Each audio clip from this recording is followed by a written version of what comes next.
మంగళవారం రోజున స్త్రీలు ఆచరించవలసిన పూజ ఏంటో తెలుసుకుందామా? మంగళవారం కుమారస్వామి వారికి ప్రీతికరమైన రోజు. ఈ రోజున స్వామివారిని దర్శించుకుంటే మంచిదని పండితులు చెప్తుంటారు. మంగళవారం రోజున సూర్యోదయానికి ముందుగా లేచి స్నానమాచరించి పూజ గదిని శుభ్రం చేసుకొని పటాలను మంగళవారం కుమారస్వామి వారికి ప్రీతికరమైన రోజు. ఈ రోజున ఈ స్వామివారిని దర్శించుకుంటే మంచిదని పండితులు చెప్తారు. మంగళవారం రోజున సూర్యోదయానికి ముందుగా లేచి స్నానం ఆచరించి పూజ గదిని శుభ్రం చేసుకొని పటాలను పసుపు కుంకుమలతో బొట్టు పెట్టి పువ్వులతో అలంకరించుకోవాలి. ఆ తర్వాత దీపారాధన చేసి భక్తి శ్రద్ధలతో పూజ చేయవలసి ఉంటుంది. ఇలా ఈనాడు పూజలు చేయడం వలన అష్టైశ్వర్యాలు చేకూరుతాయని పురాణాల్లో చెప్పబడింది.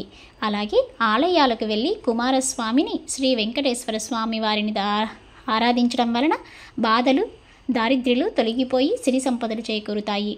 ఈ రోజున ఎరుపు రంగు దుస్తులకు ధరించి ఆలయాలకు వెళ్తే మంచిది.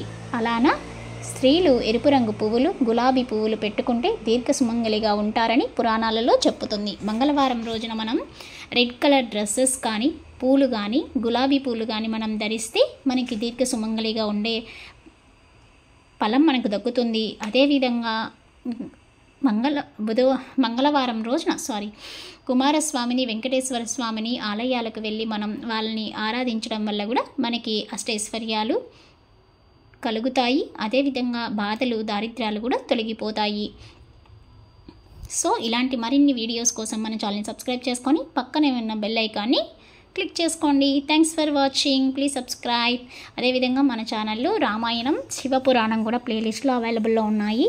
మీరు విన్న వారికి మంచి జరుగుతుంది. ఏమైనా దోషాలుంటే తొలగిపోయి వాళ్ళకి ఆ శివయ్య, శ్రీరాముడు మీకు మంచి జరుగుతుంది. సో పిల్లలకి బెడ్ టైమ్ స్టోరీస్, పెద్దలకి కాలక్షేపానికి మంచి మంచి నవలలు, సరదాగా కాసేపు నవ్వుకోవడానికి ఫన్నీ జోక్స్ మన ఛానల్లో అవైలబుల్లో ఉన్నాయి.